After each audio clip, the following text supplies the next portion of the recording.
नमस्कार, मी मनश्री पाठक. बातमीपत्रात आपलं स्वागत. बातमीपत्राच्या सुरुवातीलाच बातमी आहे देशाच्या अर्थसंकल्पाची. निकालानंतर मोदी सरकारचा आजचा पहिला तिसऱ्या टप्प्यातला अर्थसंकल्प सादर होतोय. केंद्रीय अर्थमंत्री निर्मला सीतारामन आज अर्थसंकल्प सादर करणार आहेत. 3 महिन्यात महाराष्ट्रात विधानसभा निवडणुका आहेत, त्यामुळे केंद्र नेमकं महाराष्ट्राला काय गिफ्ट देणार याकडे सर्वांचं लक्ष आहे. सामान्य नागरिक आणि शेतकऱ्यांसाठी मोठ्या घोषणा होण्याची देखील शक्यता वर्तवली जाते. तर रेल्वेसाठी सुद्धा कोणत्या मोठ्या घोषणा होणार याकडे सर्वांचं लक्ष आहे. तर अर्थसंकल्पात कोणते मोठे निर्णय होणार?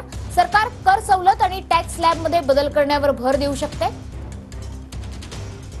आयकराच्या कायद्याच्या कलम 80C अंतर्गत कपातीची मर्यादा वाढवण्याचा प्रस्ताव देखील जाहीर केला जाऊ शकतो.